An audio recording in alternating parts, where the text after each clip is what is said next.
Welcome back to Aurora Tech Channel. Today, I'll be reviewing the xTool P2S, a 55W CO2 Smart Laser Engraver.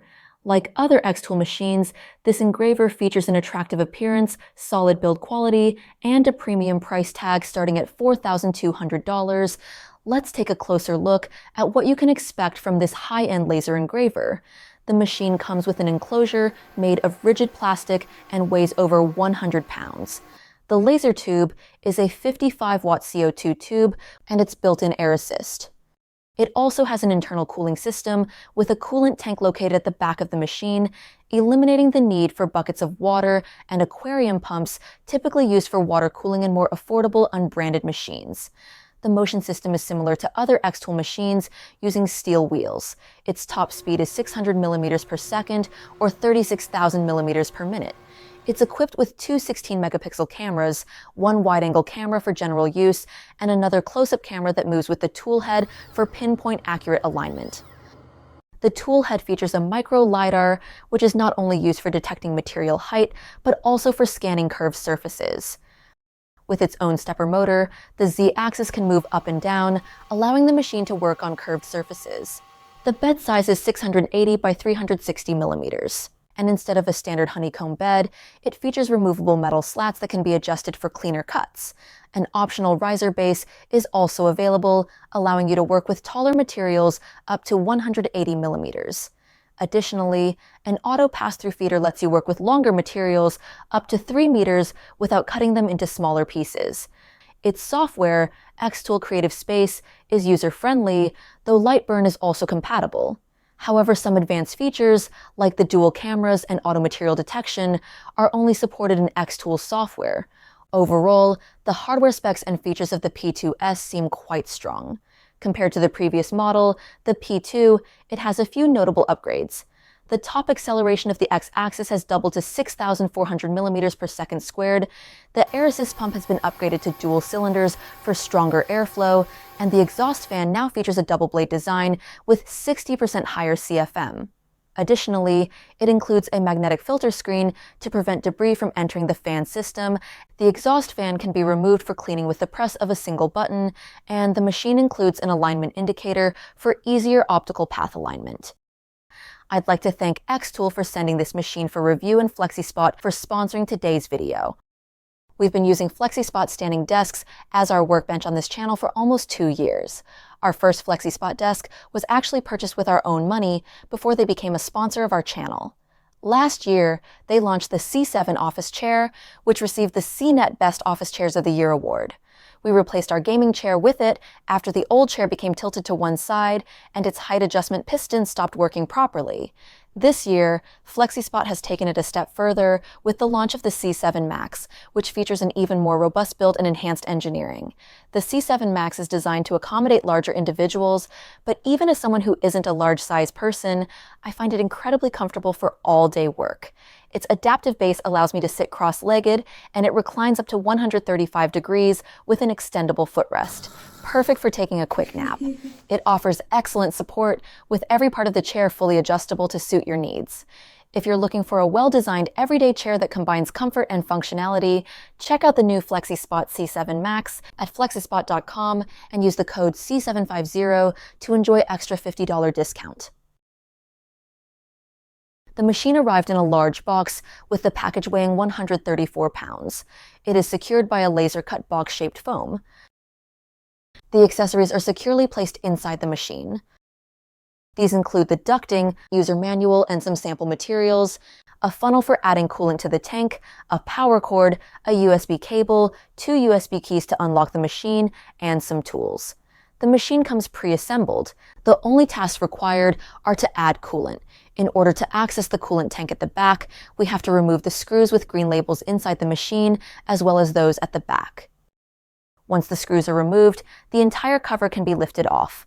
A bottle of coolant is included with the machine.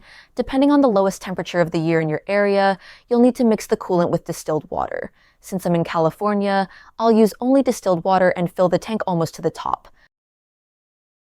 For the ducting, I'll use my own setup to exhaust outside. At the back of the machine, you need to plug in a USB key to operate the machine along with the power cord. The ports at the back are for accessories like the roller and conveyor feeder. Note that these are not USB-C ports for your computer. Instead, the USB-C and Ethernet ports are located at the front left of the machine. Now the machine is ready to use. The panel is simple and includes a start and stop button. Next to it is a display showing the temperature of the CO2 laser tube. It also displays a progress bar when a job is in progress. If you don't already have the xTool Creative Space software, you can download the latest version from their website. Since I already own several xTool machines, I already have the software installed. First, I'll add the new machine, which is connected via the USB port. I was previously using the F1 Ultra, so the software prompts me to switch to the new machine. Once connected, it checks for and updates to the latest firmware. This process takes a few minutes, and the machine restarts after the update. Once the camera refreshes automatically, I set up the Wi-Fi to avoid using the USB cable. After disconnecting the cable, I reconnect to the machine over Wi-Fi. I'll start with some tests on a piece of 3mm plywood, securing it using the clips provided with the machine. There are two ways to set the material height. For quick measure, it uses the main camera to check the size of the laser dot, suitable for most flat materials. For aimed measure, the laser head moves to a specific area of the stock and uses the micro Lidar for precise measurement. I will try to do some engraving tests on this piece of plywood to make sure everything is working.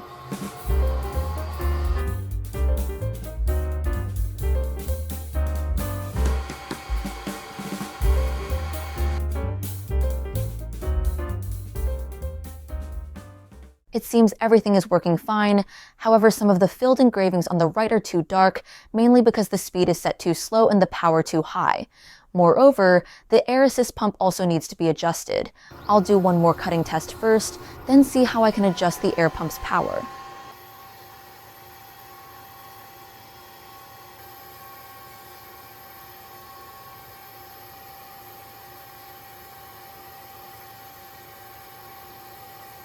At 50 millimeters per second, the machine cuts through the plywood at any power level from 60%. It can even cut through at 70 millimeters per second with 80% power. The cuts are clean, thanks to the strong air assist being on throughout the process. However, for light surface engraving, turning off air assist typically gets better results. In order to test this, I went to the device settings and set the air pump power to the minimum of 10% for engraving while keeping it at 100% for cutting. Then, I ran the test again.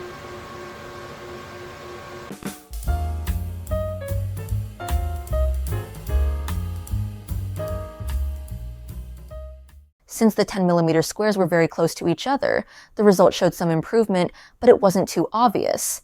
After applying the new settings, I'll pick a random project from designfind.com by xTool. I'll open this Piggy design in Creative Space.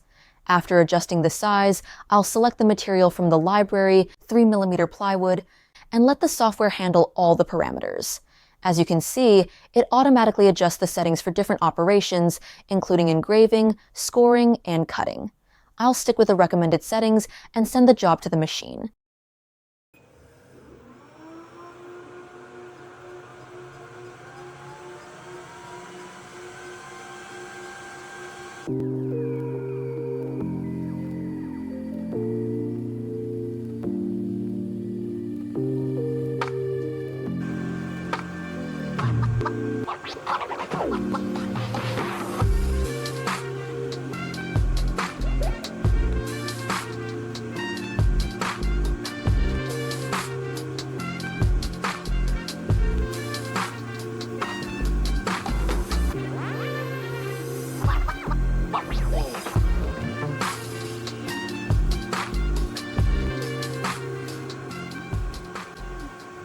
The job took 4 minutes and 25 seconds to complete.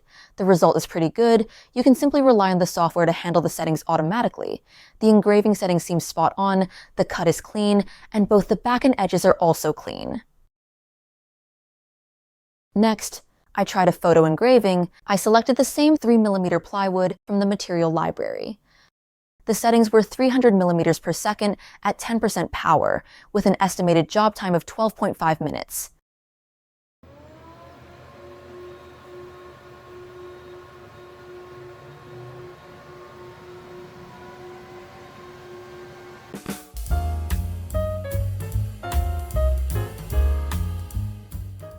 The result was good. Details in the picture were quite clear. Although the picture was slightly light, it was within an acceptable range. I believe increasing the power to 15% would yield even better results. The actual job time was 12 minutes and 44 seconds, which is very close to the estimate. Then I used the close-up camera to zoom in on the picture and cut it out. I left a few millimeters of space on the left side and aimed to cut right along the edge on the right. Based on my previous tests, using 50 millimeters per second and 100% power cuts through completely. So, I selected one of the suggested parameters, 45 millimeters per second at 80% power, which is close to my previous test.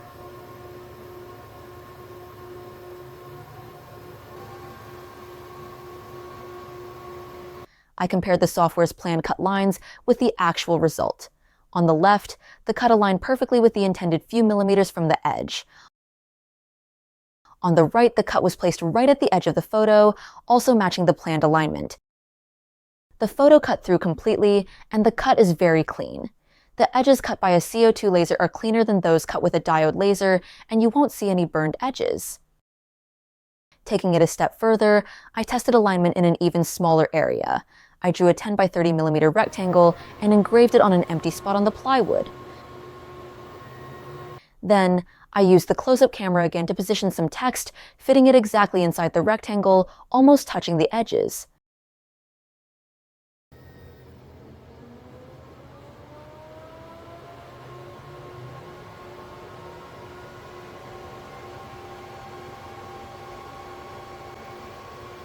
The close-up camera proved to be very accurate.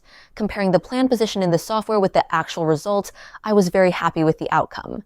This feature is especially useful for engraving on tiny objects. Next, I will make a few rulers using clear acrylic, a material that diode lasers cannot work with. When I try to select 3mm clear acrylic from the library, I can't find any, so I'll use the 6mm sheet instead. I manually adjust the material thickness to 3mm.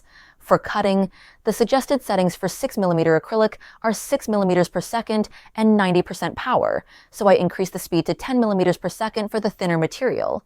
The line engraving is set to 200 millimeters per second at 10% power, which remains consistent regardless of the material's thickness. I think I can make 3 rulers from this piece of acrylic. The estimated job time is a little over 13 minutes.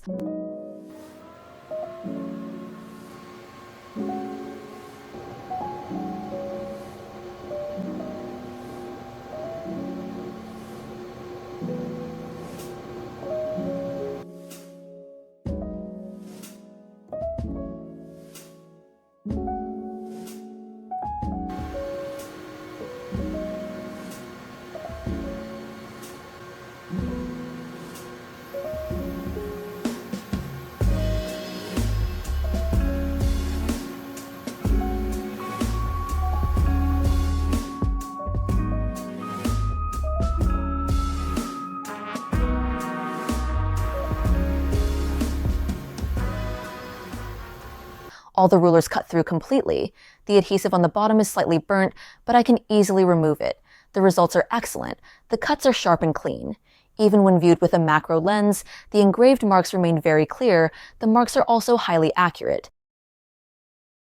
Then, I'll engrave a snowman and make a stand from another piece of leftover clear acrylic.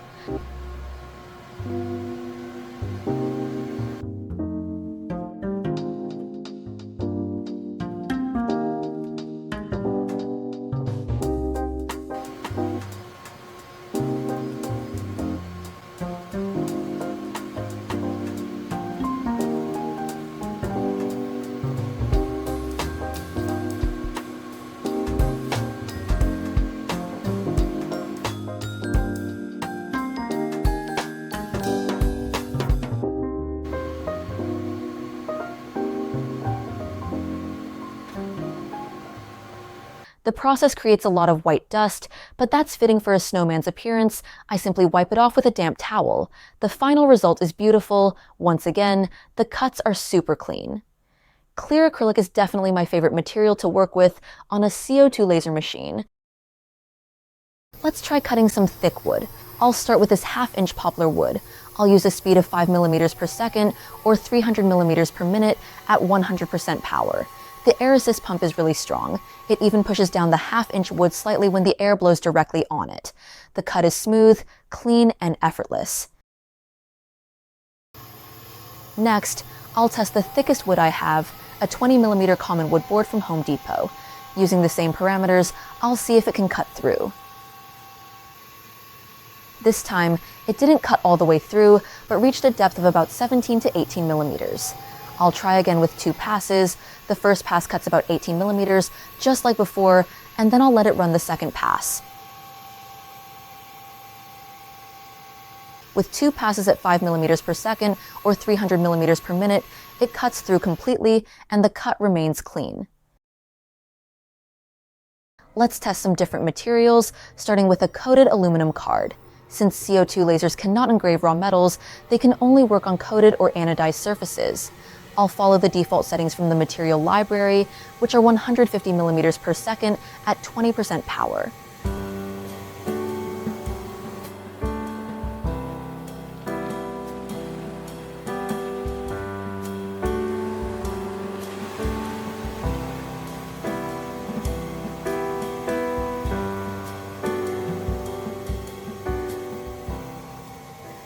The laser burns off the coated surface, and the result is decent.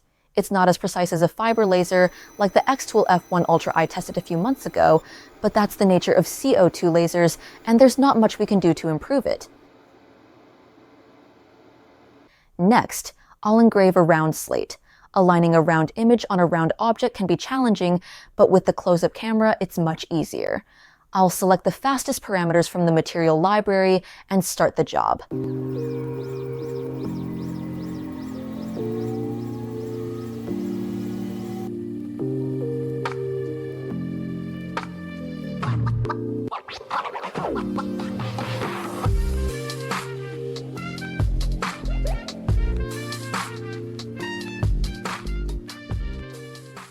The task completes in 16 minutes and 40 seconds, and the result is impressive. Even when zooming in, the patterns remain sharp and well-defined.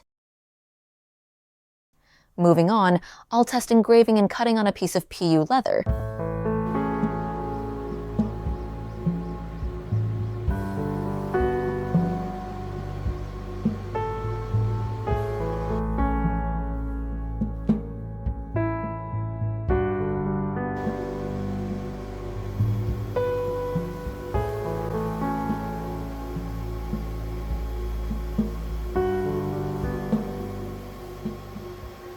This CO2 laser seems to handle PU leather very well, the engraving looks great, and the cut is clean and precise.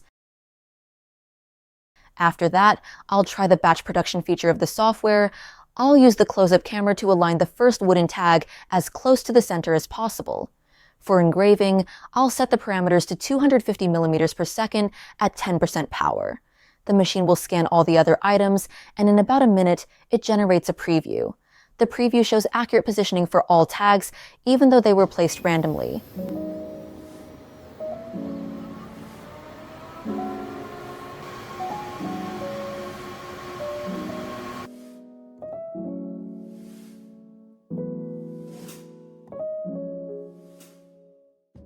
The result matches the preview closely, and all the tags are engraved precisely. Comparing them side by side, I'd say the automatic alignment works just as well as manual alignment. I'll also try engraving on PLA. I printed a PLA plate and will engrave a pattern on it. Since there's no PLA setting in the material library, I'll use the Plywood settings, engraving at 250 millimeters per second and 10% power.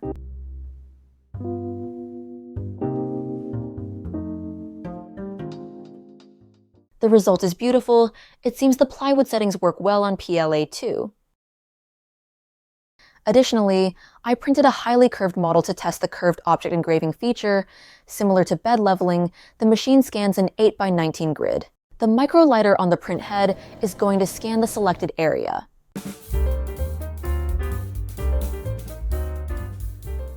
And the curved object appears on the screen. I'll engrave the same flower pattern onto it.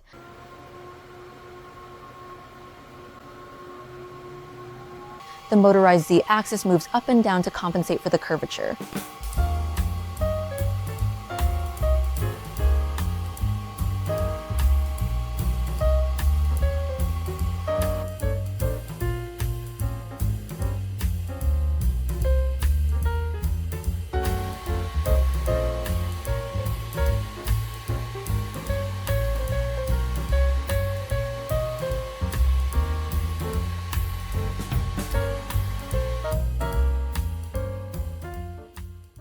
The result is pretty good, even at the lowest points of the surface. Taking a closer look, the size and ratio of the pattern remain consistent. Okay, let's talk about the pros and cons of this machine, starting with the pros. 1. This machine boasts a premium build with a nice appearance, substantial 100 pounds weight, and meticulous attention to detail. Unlike many industrial CO2 machines and smart engraving machines, every aspect is well polished, and there isn't a single sharp corner inside. 2. A 55-watt CO2 laser is powerful, particularly for cutting. When cutting wood in acrylic, it can operate 2 to 3 times faster than a 40-watt diode laser, delivering much cleaner results. This efficiency is further enhanced by its powerful air assist pump. 3. The dual cameras work exceptionally well. With the second close-up camera installed directly on the tool head, it can quickly move to the area you want to zoom in on, ensuring precise alignment without being affected by the distortion common with wide-angle lenses on other laser engravers. 4. It uses a micro Lidar similar to the one on the Bambu Lab X1, capable of accurately measuring the thickness of specific areas up to 0.01 millimeters. Additionally, it can scan curved surfaces, and with the motorized Z-axis, it moves up and down to maintain a constant focal length, ensuring precision when working on uneven or highly curved surfaces. 5. The motion system is fast. The X-axis can reach speeds of 600 millimeters per second or 36,000 millimeters per minute. With the robust 100-pound machine, it remains stable even when engraving at top speed. Thanks to the powerful 55-watt laser, the top speed of 36,000 millimeters per minute isn't just theoretical, it's genuinely usable for real jobs. 6.